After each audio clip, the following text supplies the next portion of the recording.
নমস্কার, 7 awake news নেটওয়ার্কে আপনাদের স্বাগত। পানিহাটি পৌরাঞ্চল সহ গোটা ব্যারাকপুর শিল্পাঞ্চল জুড়ে যেন পুকুর, খাল, বিল সহ জলাভূমি ভরাট করতে উঠে পড়ে লেগেছে জমি মাফিয়ারা। সম্প্রতি রাজ্যের পৌর ও নগর উন্নয়ন মন্ত্রী নিজে জানিয়েছেন, রাজ্যে বেআইনিভাবে জলা ভরাটের অভিযোগ সবচাইতে বেশি এই ব্যারাকপুর শিল্পাঞ্চলেই। আর বাস্তব ছবিটা তো 7 নিউজের পর্দায় প্রায় নিয়মিত আমরা তুলে ধরছি। আজ যেমন আপনারা যে ছবি দেখছেন সেটা পানিহাটি পৌরসভার 28 নম্বর ওয়ার্ডের মোহাম্মদ কালাচাঁদ রোড ও সুনীত ব্যানার্জি রোডে 538 নম্বর দাগে যে বিশাল জল ভরাট হচ্ছে তার ছবি। এ জমির প্রাক্তন মালিক সেনেরা জমিটি বিক্রি করেছে ঝাড়খণ্ডের জনৈক মনীষ কুমার সিংহের কাছে, আর তারপরেই শুরু হয়েছে জল ভরাটের কাজ। জমির বর্তমান মালিক অবশ্য দাবি করছেন তিনি কোনো জলা ভরাট করছেন না, কিন্তু বাস্তব ছবিটা কিন্তু অন্য কথা বলছে, যেটা সরাসরি আমরা তুলে ধরছি।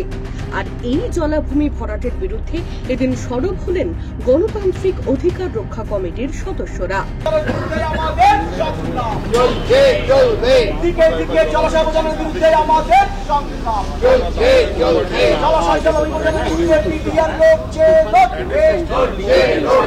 জলাশয় বোঝানোর বিরুদ্ধে সমস্ত মানুষ পরিবেশের স্বার্থে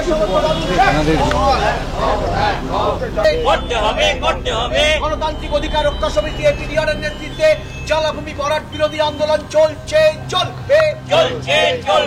পশ্চিমবঙ্গ অন্তর্দেশীয় মৎস্যচাষ আইন অনুসারে কোন জলাভূমি ভর্তি করা চলবে না। জলাভূমি বোঝানোর বিরুদ্ধে সমস্ত মানুষ পরিবেশের স্বার্থে জলাভূমি বোঝানো অবিলম্বে বন্ধ করতে হবে। যে কোনো জলাশয় জলাভূমি বোঝানো জামিন গ্রেফতার করতে হবে। জলাভূমি বোঝানো বন্ধকারীকে অবিলম্বে গ্রেফতার করতে হবে। অবিলম্বে জলাশয় বোঝানো বন্ধ করতে হবে। অবিলম্বে জলাশয় বোঝানো বন্ধ করতে হবে। জলাভূমি বোঝানোর বিরুদ্ধে আমাদের সংগ্রাম এপিডিআর পানিহাটি শাখার সংগ্রাম। যেখানে আইন ভেঙে জলাশয় ভরাট হবে সেখানেই প্রতিরোধ গড়ে তুলবেন তারা, জানালেন গণতান্ত্রিক অধিকার রক্ষা কমিটির তুফান চক্রবর্তী। অভিযোগটা কি আপনাদের? আপনারা জানেন গণতান্ত্রিক অধিকার রক্ষা সমিতি পানিহাটি শাখা দীর্ঘ 33 থেকে 32 বছর যাবত আমরা জলাশয় এবং জলাভূমি বোঝানোর বিরুদ্ধে আমরা লাগাতার আন্দোলন করে চলেছি এবং প্রশাসন আমরা জনগণকে সঙ্গে নিয়ে আমাদের এই আপোষহীন লড়াইয়ে মানুষ আমাদের সঙ্গে দিয়েছে। ক্রমশ সিভিল সোসাইটির মানুষ নাগরিক আন্দোলন সমৃদ্ধ হয়েছে এবং যার ফলে আমরা তীর্থভারতীর আমরা জলাশয়কে পুনরুদ্ধার করতে পেরেছি এবং আমরাবতী খেলার মাঠকে আমরা বাঁচাতে পেরেছি। এখানে এই 28 নম্বর ওয়ার্ডে পানিহাটি পৌরসভার 28 নম্বর ওয়ার্ড ঘোলা সংলগ্ন অঞ্চল, এটা মোহাম্মদ কালাচাঁদ রোড এই বা সুনীতি ব্যানার্জি রোড, এই রোডটার ঠিক সঙ্গেই এই জলাশয়টা দীর্ঘদিন ছিল, কিন্তু আমরা নজরে আসার আগে 1-2 রাতের মধ্যে এরকম গাড়ি ময়লা ফেলে এই পুকুরটাকে ভরাট করা চলছে। এটা আমাদের ধারণা প্রায় 3 থেকে 4 বিঘার উপরে এই জায়গাটা রয়েছে। যেখানে পানিহাটি পৌরসভার গার্বেজ বিভিন্ন জায়গায় জমা হচ্ছে, দেখা যাচ্ছে সেই পানিহাটি পৌরসভার গার্বেজ দিয়েও কিন্তু ভরাট করা হচ্ছে। সেটাই আমাদের বক্তব্য এবং আমরা পানিহাটি পৌরসভার চেয়ারম্যানের কাছে গত এপ্রিল মাসের মাঝামাঝি আমরা এপ্রিল মাসের 19 কি 20 তারিখ আমরা ইয়েতে গেছি, আমরা নবনির্বাচিত যিনি চেয়ারম্যান সোমনাথ দে তার কাছে গেছি এবং আমরা বলেছি, তিনি আমাদের দ্ব্যর্থহীন ভাষায় বলেছেন যে আমরা জলাশয় এবং পুকুর বোঝানোর বিরুদ্ধে। তা সত্ত্বেও তারই পৌরসভার একজন পৌর প্রতিনিধির নাকের ডগায় একদম এই এত বড় জলাশয়টা ভর্তি হচ্ছে, তারা কোনো রকম চোখ বুজে রয়েছে। কিন্তু আপনারা জানেন যে যে কোনো পৌরসভার এক্সিকিউটিভ অফিসার তারা হচ্ছে জলাশয় রক্ষার দায়িত্বে। এটা আমরা করিনি, এপিডিআর করেনি। 2017 সালের 20 জুলাই গেজেট নোটিফিকেশনের মাধ্যমে পশ্চিমবঙ্গ অন্তর্দেশীয় মৎস্য আইনের রক্ষাকর্তাকে রাখেছে পৌরসভা অঞ্চলে এক্সিকিউটিভ অফিসার সংশ্লিষ্ট পৌরসভার, আর পঞ্চায়েত অঞ্চলে ডিস্ট্রিক্ট ম্যাজিস্ট্রেট। আমরা জেলা শাসকের কাছেও আমরা যাব বিভিন্ন আরো জলাশয়গুলো নিয়ে। ভরাট হচ্ছে, আপনারা যেখানে আন্দোলন করছেন সেটা মানে কিসের জন্য? সেটা জলাশয় এবং জলাভূমি, যদিও এখানে একটা থাকছে, তা সত্ত্বেও আমরা মনে করি কোনো অবস্থাতেই আপনারা জেনে থাকুন টাউন 1979 সালে যে আইন তৈরি হয়েছে শহর ও শহরতলি উন্নয়ন ও পরিকল্পনা, town and country planning and development, সেই একটা সোনাই নদীর অংশ আনে ওই পিছন দিকের অংশটা। সেই যদি সোনাই নদীর অংশ আমরা ইতিহাসগতভাবে নাও দেখি, এটা একটা বড় জলাশয়।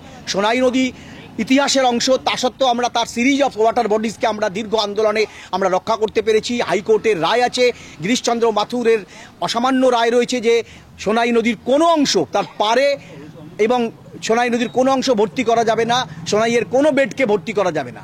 সোনাই নদী যেটা আমাদের মোহনপুর থেকে সৃষ্টি হয়ে বাগজোলা খালে পড়েছে, এই বিস্তীর্ণ পথে অনেক অংশ ডুবে গেছে, লোকে দখল করেছে, কিন্তু যে অংশগুলো আছে সেগুলোকে আর করা যাবে না। এর উপরে আমাদের রায় রয়েছে হাইকোর্টের, তৎকালীন যে ডিভিশন বেঞ্চ যেটা গ্রিন বেঞ্চ ছিল তার রায় রয়েছে, এই রায়ও আমাদের কাছে আছে।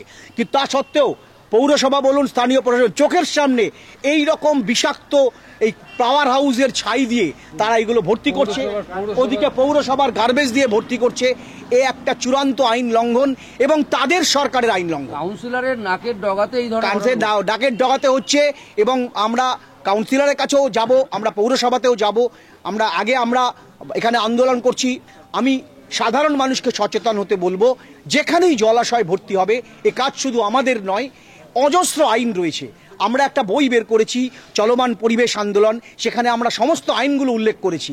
প্রত্যেকটা কাজ বেআইনি এবং আমরা জনগণের উদ্দেশ্যে বলছি, পরিবেশ সচেতন মানুষ তারা যেন এগিয়ে এসে এই প্রতিবাদটুকু করেন। প্রায় 8 বিঘার কাছাকাছি এই জলা ভরাটের অভিযোগ নিয়ে আমরা সরাসরি হাজির হয়েছিলাম স্থানীয় পৌরপিতা কাঞ্চন মুখার্জির কাছে। তিনি জানালেন কোনো জলা ভরাট হচ্ছে তেমন খবর তার কাছে নেই, তবে বিষয়টি খতিয়ে দেখতে তিনি খবর দিয়েছেন খোলা থানায়। ঘটনাটা কোন জায়গায় বুঝতে পারছি না। আপনার রঞ্জিত সেনের জমি, সুনীল ব্যানার্জি রোডে, আপনার ভরত সুইটস থেকে এগিয়েছে ছেলেদের জমি। প্রথম একটা প্লট কিনেছিল বাবু শাহ, পরে বাবু শাহ মরে যাওয়ার পর ওর বউ ওটা বিক্রি করেছে। মনীষ সিং বলে একজনকে বিক্রি করেছে বাড়ির সমেত জমিটা, তো যেটা আছে 8 কাঠা বাড়ির সমেত, এবং ওখানে ভিতরে একটা বাড়িও আছে। ওটা সেনেদের প্রপার্টি। ওরা সব ভাইরা এদিক ওদিক চলে গেছে। তারপর একটা ঝাড়খণ্ডের লোক মনীষ সিং সে ওটা পারচেস করেছে, এবং জমিটা আমি যতদূর জানি যে ওটা শালি জমি, এবং শালি জমি তার রেকর্ডও আমার কাছে, আমি চেয়ে পাঠিয়েছিলাম যে এটা কী ব্যাপারে কতটা। বলছে আমি 8 কাঠা বা 12 কাঠা কি আমি কিনেছি বাস্তু সমেত, মানে বাড়ি সমেত।